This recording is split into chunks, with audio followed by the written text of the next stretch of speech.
Hi friends, ಎಲ್ಲರಿಗೂ ಹೊಸ ವರ್ಷದ ಆರ್ಥಿಕ ಶುಭಾಶಯಗಳು. ನಾನು ಈ ಹೊಸ ವರ್ಷದಲ್ಲಿ ಕುಕ್ಕಿಂಗ್ ವೀಡಿಯೋಸ್ಗಳನ್ನು ಅಪ್ಲೋಡ್ ಮಾಡ್ತಾ ಇದ್ದೀನಿ.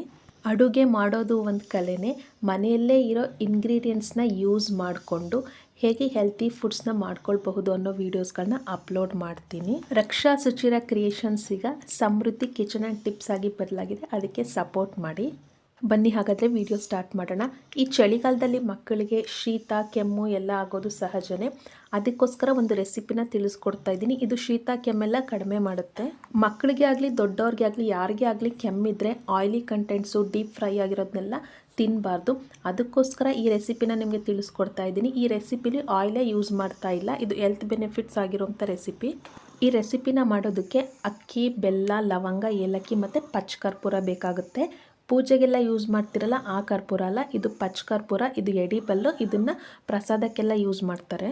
ನೋಡಿ, ಅಲ್ಲಿ ರೆಡ್ಡಲ್ಲಿ ಮಾರ್ಕ್ ಮಾಡಿದ್ದೇನಲ್ಲ, ಅದು ಪಚ್ಚ ಕರ್ಪೂರ. ಅದನ್ನೇ ನೀವು ತಗೊಳ್ಬೇಕಾಗುತ್ತೆ. ನೋಡಿ, 2 ಲವಂಗ, 2 ಏಲಕ್ಕಿ ಮತ್ತು 1 ಕಪ್ಪು ಬೆಲ್ಲ ತಗೊಂಡಿದ್ದೀನಿ. ನಮಗೆ ಹೆಲ್ತ್ ಸರಿ ಇಲ್ಲದೆ ಇದ್ದಾಗ ಕೆಮ್ಮು, ಶೀತ, ಜ್ವರ ಏನೇ ಬಂದಿದ್ರೂ ನಾವು ಪಥ್ಯ ಆಹಾರಗಳನ್ನೇ ತಗೊಳ್ಬೇಕಾಗುತ್ತೆ. ಆವಾಗ ಬೇಗ ನಾವು ಕ್ಯೂರ್ ಆಗಬಹುದು. ನೋಡಿ, ನಾನು ಈ ಕಪ್ಪಲ್ಲೇ 2 ಕಪ್ ಅಕ್ಕಿ ತೊಗೊಂಡಿದ್ದೀನಿ, 1 ಕಪ್ ಬೆಲ್ಲ, 5 ಕಪ್ಪು ನೀರು ತೊಗೊಂಡಿದ್ದೀನಿ. ಈ ಅಳತೆ ಪರ್ಫೆಕ್ಟ್ ಆಗಿರುತ್ತೆ. ಸ್ವೀಟ್ ಎಲ್ಲ ಕರೆಕ್ಟಾಗಿರುತ್ತೆ. ನಿಮ್ದೇನಾದ್ರು ಬೆಲ್ಲ ಸ್ವೀಟ್ ಕಡಿಮೆ ಅಂತಂದರೆ ಇನ್ನೊಂದು ಸ್ವಲ್ಪ ನೀವು ಆ್ಯಡ್ ಮಾಡ್ಕೊಳ್ಬಹುದು. ನೋಡಿ, ಇವಾಗ ಸ್ಟವ್ ಆನ್ ಮಾಡಿಕೊಂಡು ಒಂದು ಪಾತ್ರೆ ಇಟ್ಕೊಂಡಿದ್ದೀನಿ. ಇದಕ್ಕೆ 5 ಗ್ಲಾಸ್ ನೀರನ್ನ ಆ್ಯಡ್ ಮಾಡ್ತಾ ಇದ್ದೀನಿ. 5 ಗ್ಲಾಸೇ ನಾನು ಇಲ್ಲಿ ಆ್ಯಡ್ ಮಾಡ್ತಾ ಇರೋದು, 4.25 ಎಲ್ಲ ಮತ್ತೆ ಅರ್ಧ ಲೋಟ ಆ್ಯಡ್ ಮಾಡ್ಕೊಂಡಿದ್ದೀನಿ. ಬಾಟ್ಲಲ್ಲಿ ಸ್ವಲ್ಪ ನೀರು ಕಡಿಮೆ ಇತ್ತು, 4.25 ಆಗುತ್ತೆ. ಆಮೇಲೆ ಮತ್ತೆ ಅರ್ಧ ಲೋಟ ಆ್ಯಡ್ ಮಾಡಿದ್ದೀನಿ. ಮತ್ತು ಅಕ್ಕಿನ ತೊಳೆದಿಟ್ಕೊಂಡಿರ್ತೀವಲ್ವ, ಆ ತೊಳೆದಿಟ್ಕೊಂಡಿರೋ ಅಕ್ಕಿನ ಇವಾಗ ಆ್ಯಡ್ ಮಾಡಬೇಕು. ಆ್ಯಡ್ ಮಾಡಿದ್ಮೇಲೆ ಒಂದು ಲಿಡ್ನ ಕ್ಲೋಸ್ ಮಾಡಿ ಅದು ಸ್ವಲ್ಪ ರೈಸ್ ಬಾಯ್ಲ್ ಆಗಲಿ. ನೋಡಿ, ಇವಾಗ ಅಕ್ಕಿ ಕುದಿಯೋಕ್ಕೆ ಸ್ಟಾರ್ಟ್ ಆಗಿದೆ, ಕುದಿ ಬರ್ತಾ ಇದೆ. ಇದೆಲ್ಲ ನೀಟಾಗಿ ಡ್ರೈ ಆಗಿ ಅನ್ನ ಆಗಬೇಕು. ಅನ್ನ ಆಗಿ ಸ್ವಲ್ಪ ನೀರಿದೆ ಅನ್ನುವಾಗಷ್ಟೇ ನಾವು ಇಂಗ್ರೀಡಿಯೆಂಟ್ಸ್ಗಳನ್ನೆಲ್ಲ ಆ್ಯಡ್ ಮಾಡಬೇಕಾಗುತ್ತೆ. ನೋಡಿ, ಅನ್ನ ಆಗಿದೆ, ಇನ್ನೊಂದು ಸ್ವಲ್ಪ ನೀರಿದೆ ಅನ್ನುವಾಗ ಈ ಬೆಲ್ಲನ ಆ್ಯಡ್ ಮಾಡಬೇಕಾಗುತ್ತೆ. ಬೆಲ್ಲ ಆ್ಯಡ್ ಮಾಡಿ ಮತ್ತೆ ಮಿಕ್ಸ್ ಮಾಡಿ ಅದು ಸ್ವಲ್ಪ ನೀರು ಬಿಟ್ಕೊಳ್ಳುತ್ತೆ. ಆವಾಗ ಅನ್ನ ಇನ್ನೊಂದು ಸ್ವಲ್ಪ ಚೆನ್ನಾಗಿ ಸಾಫ್ಟ್ ಆಗುತ್ತೆ. ಬೆಲ್ಲನ ನೀಟಾಗಿ ಮಿಕ್ಸ್ ಮಾಡಿದ್ಮೇಲೆ ನೋಡಿ, ನಾನಿವಾಗ 2 ಲವಂಗನ ಆ್ಯಡ್ ಮಾಡ್ತಾಯಿದ್ದೀನಿ ಮತ್ತು ಏಲಕ್ಕಿನ ಕುಟ್ಟಿ ಪುಡಿ ಮಾಡ್ಕೊಂಡಿದ್ದೆ, ಅದನ್ನು ಆ್ಯಡ್ ಮಾಡ್ತಾಯಿದ್ದೀನಿ. ಆದರೆ ಪಚ್ಚ ಕರ್ಪೂರ ಈಗ ಹಾಕೋ ಹಾಗಿಲ್ಲ, ಇದು ಸ್ವಲ್ಪ ಬಾಯ್ಲ್ ಆಗಲಿ.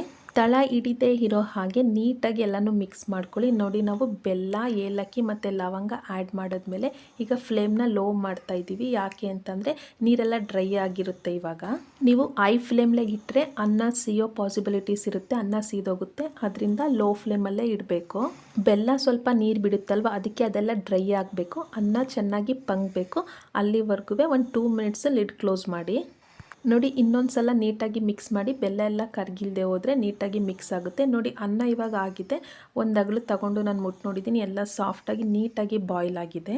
ನೋಡಿ, ಅನ್ನ ಎಲ್ಲ ಆದಮೇಲೆ ಇವಾಗ ನಾವು ಪಚ್ಚ ಕರ್ಪೂರನ ಆ್ಯಡ್ ಮಾಡಬೇಕು. ಪಚ್ಚ ಕರ್ಪೂರ ಹಾಕಿದ್ಮೇಲೆ ನೀಟಾಗಿ ಒಂದು ಮಿಕ್ಸ್ ಮಾಡಿ ಫ್ಲೇಮ್ನ ಆಫ್ ಮಾಡಿ. ನೀವು ಪಚ್ಚ ಕರ್ಪೂರ ಹಾಕಿ ಮಿಕ್ಸ್ ಮಾಡಿದ್ಮೇಲೆ ಸ್ಟವ್ನ ಆಫ್ ಮಾಡಿ. ನೋಡಿ, ನಮ್ಮ ಹೆಲ್ತಿ ರೆಸಿಪಿ ಪಚ್ಚ ಕರ್ಪೂರದ ಅನ್ನ ರೆಡಿಯಾಗಿದೆ. ನಾವು ಈ ರೆಸಿಪಿಗೆ ಲವಂಗ ಹಾಕಿರೋದ್ರಿಂದ ಲವಂಗ ವೈರಸ್ಸು ಮತ್ತು ಬ್ಯಾಕ್ಟೀರಿಯಾದ ವಿರುದ್ಧ ಹೋರಾಡುತ್ತೆ ಮತ್ತು ಪಚ್ಚ ಕರ್ಪೂರ ಶೀತ ಕೆಮ್ಮೆಲ್ಲ ಕಡಿಮೆ ಮಾಡುತ್ತೆ. ನಾವು ಈ ರೆಸಿಪಿಗೆ ಆಯಿಲೇ ಯೂಸ್ ಮಾಡಿಲ್ಲ. ಜ್ವರ, ಕೆಮ್ಮು, ನೆಗಡಿ ಇರೋರೆಲ್ಲ ಇದನ್ನು ಆರಾಮಾಗಿ ತಗೊಳ್ಬಹುದು, ಎಲ್ಲ ಕಂಟ್ರೋಲಿಗೆ ಬರುತ್ತೆ. ಮತ್ತು ಪಚ್ಚ ಕರ್ಪೂರನ ಕೊಬ್ಬರಿ ಎಣ್ಣೆನ ಸ್ವಲ್ಪ ಬಿಸಿ ಮಾಡಿಬಿಟ್ಟು ಪಚ್ಚ ಕರ್ಪೂರ ಹಾಕಿ ಮಿಕ್ಸ್ ಮಾಡಿಬಿಟ್ಟು ನೀವು ವಿಕ್ಸ್ ಎಲ್ಲ ಹೇಗೆ ಹಚ್ಕೊತೀರಿ ಎದೆಗೆ ಮತ್ತು ಜಾಯಿಂಟ್ಸ್ಗೆ, ಬೆನ್ನಿಗೆಲ್ಲ ಹಚ್ಕೊಳ್ತೀರಲ್ವ, ಆ ಥರ ಹಚ್ಚಿದ್ರೆ ಶೀತ ಕೆಮ್ಮೆಲ್ಲ ಇಮಿಡಿಯೇಟಾಗಿ ಕಡಿಮೆ ಆಗುತ್ತೆ. ನಾವು ತಗೊಳ್ಳೋ ಆಹಾರ ಔಷಧಿ ಆದರೆ ನಾವು ಯಾವುದೇ ಕಾಯಿಲೆಗಳಿಂದ ಬೇಗ ಚೇತರಿಸ್ಕೊಳ್ಬಹುದು. ಈ ವಿಡಿಯೋ ಹೇಗನ್ನಿಸ್ತು ಅಂತ ಕಮೆಂಟ್ ಮಾಡಿ. ಯಾರು ಸಬ್ಸ್ಕ್ರೈಬ್ ಆಗದೆ ನೋಡ್ತಿದ್ದೀರೋ ಅವರು ಪ್ಲೀಸ್ ಸಬ್ಸ್ಕ್ರೈಬ್ ಮಾಡ್ಕೊಳ್ಳಿ. ಅದೇ ನೀವು ಕೊಡೋ ಪ್ರೋತ್ಸಾಹ ನನಗೆ ಇನ್ನೂ ಒಳ್ಳೆ ವಿಡಿಯೋ ಮಾಡೋಕ್ಕೆ ನನಗೂ ಸ್ಫೂರ್ತಿ ಬರುತ್ತೆ. ಸ್ಯಾರಿ ಕುಚ್ ವೀಡಿಯೋಸು, ಬ್ಲೌಸ್ ಎಂಬ್ರಾಯ್ಡ್ರಿ ವೀಡಿಯೋಸ್ಗಳನ್ನೂ ಅಪ್ಲೋಡ್ ಮಾಡಿದ್ದೀನಿ. ನೋಡಿ, ಇದು pure Mysuru silk sari.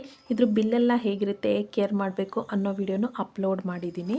End screen ಮತ್ತು ಡಿಸ್ಕ್ರಿಪ್ಷನಲ್ಲಿ ಕೊಟ್ಟಿರ್ತೀನಿ. ಮತ್ತು ಪ್ಲೇ ಲಿಸ್ಟಲ್ಲಿ ಸೆಪ್ರೇಟಾಗಿ ಎಲ್ಲ ವೀಡಿಯೋಸ್ಗಳನ್ನೂ ಅಪ್ಲೋಡ್ ಮಾಡಿದ್ದೀನಿ, ಹೋಗಿ ಚೆಕ್ ಮಾಡಿ. Thank you for watching.